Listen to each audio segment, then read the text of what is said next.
Hello class 10 students. तो इस video में आपको सॉल्व कराने जा रहा हूँ चैप्टर 3 एक्सरसाइज 3.3 क्वेश्चन थर्ड का फोर्थ फिफ्थ सिक्स्थ पार्ट। तो इसके पहले पार्ट्स में सॉल्व करा चुका हूँ, आप वीडियो देख लो। तो आपको अगर वीडियो पसंद आए तो प्लीज़ आप वीडियो को लाइक करना, शेयर करना, वीडियो को सब्सक्राइब करना हमारे चैनल, कमेंट जरूर करना कैसी लगी आपको वीडियो। ठीक है स्टूडेंट्स, तो यहाँ देखो थर्ड का फोर्थ वाला पार्ट क्या है क्वेश्चन यहाँ पे देखते हैं। ठीक है, the taxi charges in the city consist of a fixed charge together with the charge for the distance covered.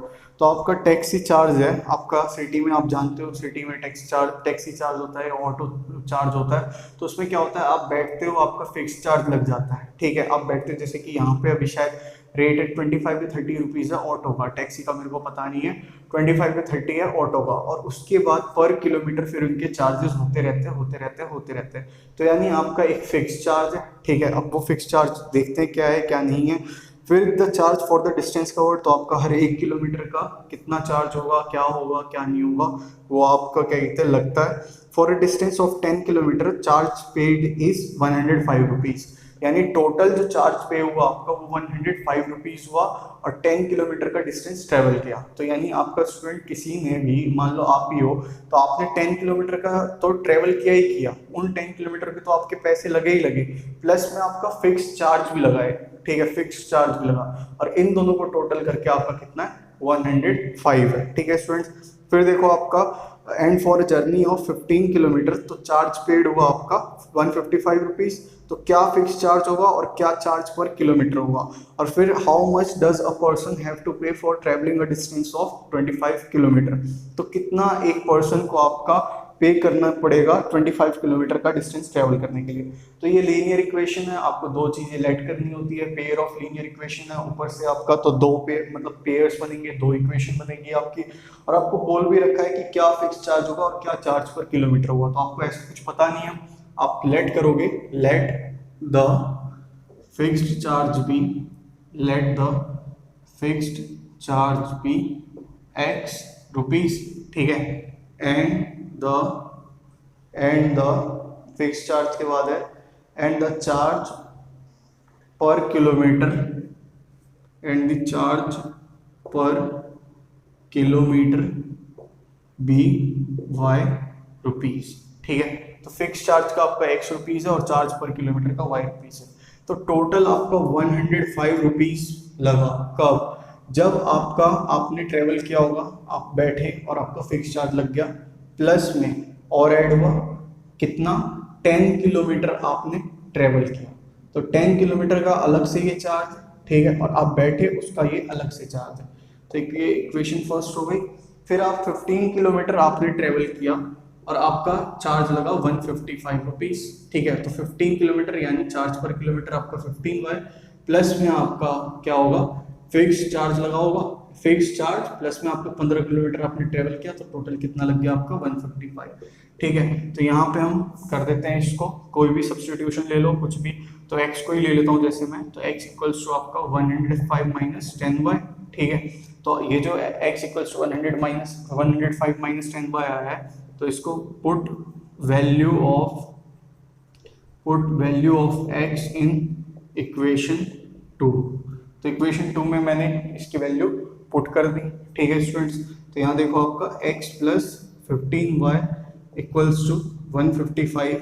तो x क्या है स्टूडेंट यहाँ पे, 105 माइनस 10y प्लस में 15y इक्वल्स टू 155। तो ये 105 आपका जब राइट साइड में गया तो ये क्या हो गया, 155 माइनस 105 माइनस 10 प्लस, इसको आप ऐसे देख लो 15y माइनस 10y क्या आएगा, 5y आएगा। ठीक है, तो यहाँ पे 5y इक्वल्स टू आपका, ये ज़्यादा नीचे जा रहा है, मैं ऊपर वाला पार्ट रब कर देता हूँ, यहाँ पे आपका सॉल्व करके दिखाता हूँ। ठीक है, तो देखना आप लोग, ये है आपका 5y इक्वल्स टू 50 हो गया।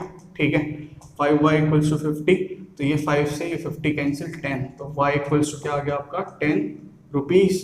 ठीक है, y इक्वल्स टू 10 रुपीज़, और फिर x में पुट कर दो, x क्या है आपका यहाँ पे, x equals to 105 minus 10y, तो किसी भी इक्वेशन में आप पुट कर सकते हो, आ जाएगा आपका x इक्वल्स टू 105 माइनस में 10 मल्टीप्लाई 10, तो ये हो गया x इक्वल्स टू 105 माइनस में 100, तो x इक्वल्स टू 5 रुपीज़। यानी आपका स्टूडेंट जो फिक्स चार्ज जो था आपका वो x लिया था आपने, तो ये कितना है 5 रुपीज़ है। और जो चार्ज पर किलोमीटर था आपका, चार्ज पर किलोमीटर, वो आपका कितना था स्टूडेंट, 5 रुपीज़, तो ये हो गया आपका 10 रुपीज़ आंसर। ठीक है स्टूडेंट्स, तो ये हो गया इतना। ठीक, फिर आपको इसी क्वेश्चन में ये पूछा था कि 25 किलोमीटर ट्रेवल करने पे आपका कितना चार्ज लिया जाएगा।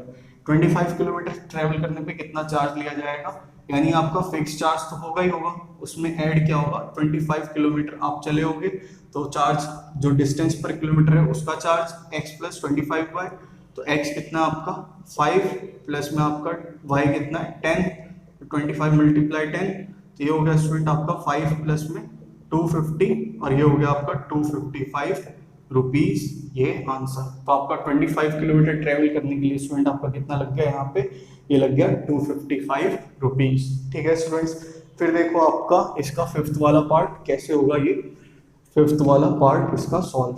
ठीक है, तो ध्यान देना आप लोग, ध्यान देना। ये है आपका अ फ्रैक्शन बिकम्स 9/11। तो एक फ्रैक्शन है, फ्रैक्शन क्या होता है आपका, न्यूमरेटर डिवाइड बाय डेनोमिनेटर होता है। ठीक है, फ्रैक्शन यही होता है स्टूडेंट आपका, न्यूमरेटर डिवाइड बाय डेनोमिनेटर। अगर आपने 2 ऐड कर दिया न्यूमरेटर और डेनोमिनेटर में, दोनों में आपने 2 ऐड कर दिया, तो आपका क्या होगा, फ्रैक्शन जो है वो आपका 9/11 बन जाएगा। तो a fraction becomes 9/11 if 2 is added to both the numerator and denominator. तो आपने 2 ऐड कर दिया न्यूमरेटर में भी, 2 ऐड कर दिया डेनोमिनेटर में भी, तो आपका जो फ्रैक्शन है वो कितना बन गया, 9/11 बन गया। फिर आपका अगर आपने 3 ऐड कर दिया बोथ न्यूमरेटर एंड डेनोमिनेटर में, तो आपका फ्रैक्शन जो हो गया वो बन गया आपका 5/6। तो इजी है, फाइंड द फ्रैक्शन। ठीक, तो फ्रैक्शन हमें निकालना है। फ्रैक्शन इसका मैं सबसे पहले क्या लिखता हूँ यहाँ पे आपका इजी करने के लिए, ये थर्ड का फिफ्थ वाला पार्ट। तो फ्रैक्शन होता है, ठीक है, तो फ्रैक्शन में होता क्या है, जो अपर वाला पार्ट होता है उसको हम कहते हैं न्यूमरेटर, न्यूमरेटर ये m है स्टूडेंट्स। ठीक है, और जो लोअर पार्ट होता है आपका वो होता है आपका डेनोमिनेटर। ठीक है, तो आपको लेट करना है ये, तो let numerator be x and denominator be y। ठीक है, तो आपका फ्रैक्शन क्या आएगा, x/y।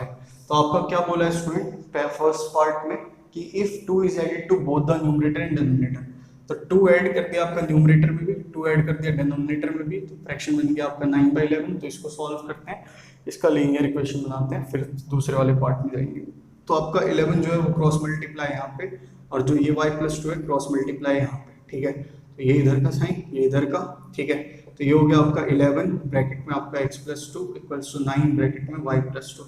तो कई बार स्टूडेंट क्या होता है, जल्दबाजी में हम 11 को इससे मल्टीप्लाई कर देते हैं और इसके छोड़ देते हैं, तो ऐसा मत करना। 11 × x आपका 11x, बीच में आपका प्लस का साइन, 11 2 22, फिर आपका 9 × y 9y, बीच में प्लस का साइन, 9 2 आपका 18। ठीक है, फिर आप y वाला पार्ट एक साइड ले जाओ और 22 वाला एक साइड, तो 11x, फिर आपका ये हो गया -9y, और आपका 22 जो है वो आपका राइट साइड में चला गया, तो आपका फिर 11x -9y, 11x -9y equals to आपका 88 - 22 आपका स्टूडेंट क्या हो गया -4। क्यों, क्योंकि आपका माइनस प्लस माइनस ही होगा, और इसमें नेगेटिव का साइन बढ़ा है, 22 बढ़ा है, तो इसीलिए नेगेटिव का साइन यहाँ पे आ गया। तो ये फर्स्ट इक्वेशन होगी स्टूडेंट आपकी। ठीक है, फिर सेकंड इक्वेशन देखो, if 3 is added to both the numerator and denominator, तो ये आपका क्या हो गया 5/6। तो 3 को ऐड कर दिया आपका न्यूमरेटर में, 3 को डिनोमिनेटर में, तो ये हो गया 5/6। तो ये यहाँ पे क्रॉस मल्टीप्लाई, यहाँ पे, तो 6 आपका x + 3 के साथ क्रॉस मल्टीप्लाई, और 5 के साथ आपका y + 3 क्रॉस मल्टीप्लाई, तो ये हो गया आपका 6x, बीच में प्लस का साइन, 6 3 18, फिर 5 के साथ y, तो आपका 5y, बीच में प्लस का साइन, 5 3 15, तो 5y आपका लेफ्ट साइड में आ गया, तो 6x - 5y, फिर 18 आपका राइट साइड में चला गया, तो 15 - 18, तो आपका 6x - 5y = -3। तो ये आपका क्या हो गया इक्वेशन सेकेंड। ठीक है, तो 2 इक्वेशंस आपके हो गए। तो आप किसी भी एक इक्वेशन से x या y की वैल्यू निकाल लो, आपका फिर उसको सब्स्टिट्यूट कर दो किसी दूसरे इक्वेशन में। एक इक्वेशन की वैल्यू निकाल लिया आपका, दूसरे में सब्स्टिट्यूट कर दिया। तो यहाँ पे देखो x की वैल्यू निकाल लेता हूँ मैं, तो 6x = ये -5y आपका राइट साइड में जाएगा, तो +5y, और x जो यहाँ पे 6 मल्टीप्लाई में है वो आपका डिनोमिनेटर में चला जाएगा, तो -3 प्लस 5y डिवाइड में आपका 6, ठीक है। तो इसकी जो वैल्यू है आपकी यहाँ पे put value of x in equation first, ठीक है। तो इक्वेशन फर्स्ट में पुट कर दी, यानी यहाँ पे 11x minus 9y equals to आपका -4, फिर आपका 11 ब्रैकेट में आपका -3 प्लस 5y डिवाइड में आपका 6 माइनस 9y इक्वल्स टू आपका -4, ठीक है स्टूडेंट्स। तो ये हो गया यहाँ पे इतना। फिर इसके बाद देखो मैं अपर पार्ट आपका यहाँ पे रब कर रहा हूँ, फिर उसके बाद यहीं पे सॉल्व कर लेते हैं। आपके दो इक्वेशन जो आए हैं वो मैं एक साइड में लिख देता हूँ ताकि इसमें कोई गड़बड़ी ना हो। 11x माइनस 9y, आप वीडियो को पॉज करके भी नोट डाउन कर सकते हो। 6x minus 5y, 6x minus 5y equals to आपका -3, ठीक है। तो यहाँ पे देखो आपका ये आया, यहाँ पे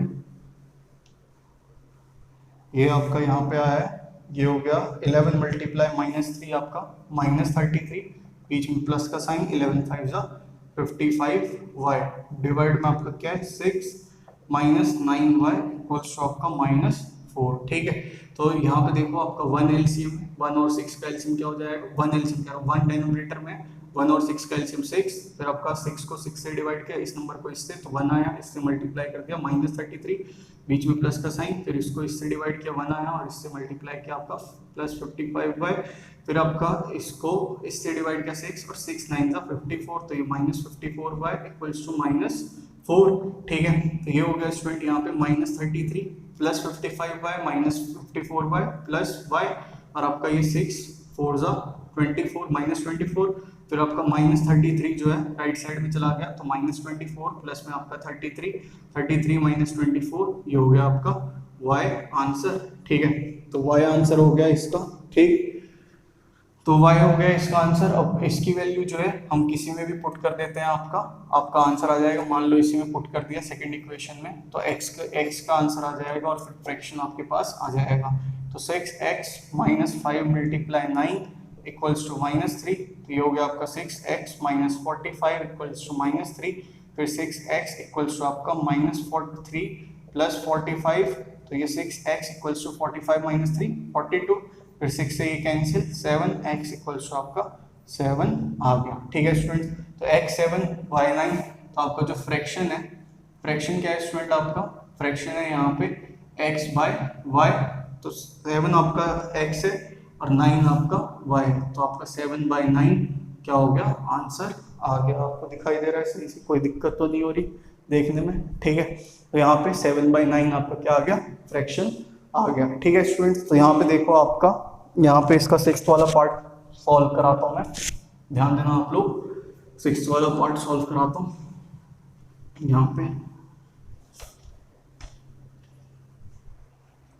तो 6th में है क्या स्टूडेंट्स आपका, देखो 6th में आपका है 5 years hence, 5 years hence यानी कि 5 साल बाद the age of Jacob will be 3 times that of his son. तो आपका 5 साल बाद क्या होगा, एक जेकब की जो एज है वो 3 times हो जाएगी उसके सन के। तो मान लो आज आप क्या थे 10th क्लास में हो, 14 years के हो, तो 5 years hence यानी 5 साल बाद आपकी एज क्या हो जाएगी, 14 + 5 19 हो जाएगी, ठीक है। 5 years ago Jacob's age was 7 times that of his son. तो आपका 5 साल पहले जेकब की एज जो थी वो 7 times थी उसके सन से। तो उनकी प्रेजेंट एज क्या है, तो हम सबसे पहला काम क्या करते हैं, लेट का करते हैं। तो लेट करेंगे यहाँ पे, let the present age of Jacob's be x years old and Jacob's son be y years old, ठीक है। तो सबसे पहला पार्ट क्या था आपका, 5 years hence, 5 साल बाद। देखो 5 साल बाद क्या होगा, जेकब की एज कितनी बढ़ गई आपकी, x + 5, ठीक है, और उसके सन की भी एज आपका y + 5, वही बताया मैंने आपको कि आज से 5 साल बाद आप 14 + 5 हो गए, तो यहाँ भी वही हुआ। और बोला गया है कि 5 साल बाद आपका ये तो x + 5 y + 5 होंगे भी, और आपका जेकब की एज जो होगी वो 3 times हो जाएगी उसके सन की, ठीक है।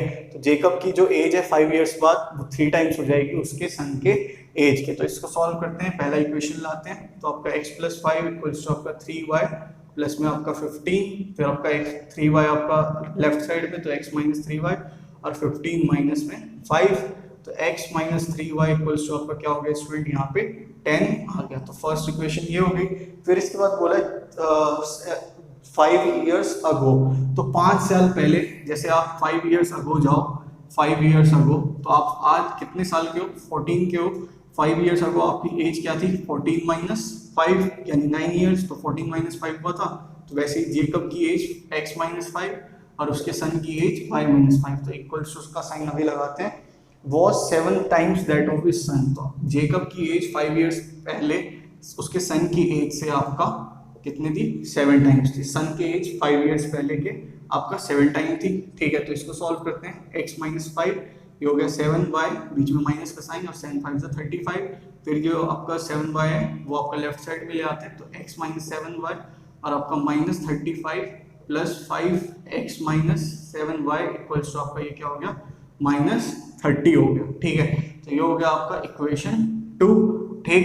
तो यहाँ पे देखो, इधर से हम x की वैल्यू ले आते हैं, उसको सब्स्टिट्यूट कर देंगे इक्वेशन 1 में, आपका आंसर आ जाएगा। तो x equals to -30 plus 7y, ठीक है। तो आप क्या करोगे, यहाँ पे एक चीज लिखोगे, put value of x in equation 1। तो इक्वेशन 1 में पुट कर दिया आपने value, x - 3y equals to 10, तो x की वैल्यू क्या हो गई आपकी, -30 plus 7y -3y equals to 10, ठीक है। तो ये आपका -30 राइट साइड में चला जाएगा, और 7y - 3y 4y equals to 10 plus 30, तो ये हो गया स्टूडेंट आपका 4y equals to 40, y equals to क्या हो गया स्टूडेंट आपका 10 आ गया, ठीक है। तो ये 10 आ गया, y इक्वल्स टू 10। अब इसकी वैल्यू हम इसमें पुट कर देते हैं आपका यहाँ पे, x - 3y इक्वल्स टू आपका 10, तो आपका x - 3 × 10 इक्वल्स टू 10, तो आपका x - 30 इक्वल्स टू 10, तो ये हो गया स्टूडेंट आपका 10 प्लस 30 यानी कि 40। तो यहाँ से देख सकते हो आप, यहाँ पे लिखेंगे अब हम present age of Jacob's equals to आपका x इक्वल्स टू 40 है, तो 40 इयर्स, ठीक है। और जेकब्स सन इक्वल्स टू आपका इतना ही है, 10 इयर्स। तो ये हो गए स्टूडेंट आपके आंसर, आपको दिखाई दे रहा है सही से, कोई दिक्कत की बात तो नहीं है, ठीक है स्टूडेंट्स। तो ये हो गया आपके थर्ड का 4th, 5th और 6th वाला पार्ट। तो अगर आपको वीडियो पसंद आए तो प्लीज़ आप वीडियो को लाइक करना, शेयर करना वीडियो को, और सब्सक्राइब करना हमारे चैनल। अगर कुछ भी कॉन्सेप्ट में कमी आ रही है मेरे, प्लीज़ कमेंट करना। कुछ भी मैं गलत लिख रहा हूँ प्लीज़ कमेंट करना। मैंने डिस्क्रिप्शन बॉक्स में अपना FB पेज, इंस्टा पेज और व्हाट्सएप नंबर शेयर कर रखा है, वहाँ भी आप मेरे को सजेशंस प्रोवाइड कर सकते हो, ठीक है स्टूडेंट्स। तो पढ़ो आप लोग, thank you, God bless you, thank you देखने के लिए।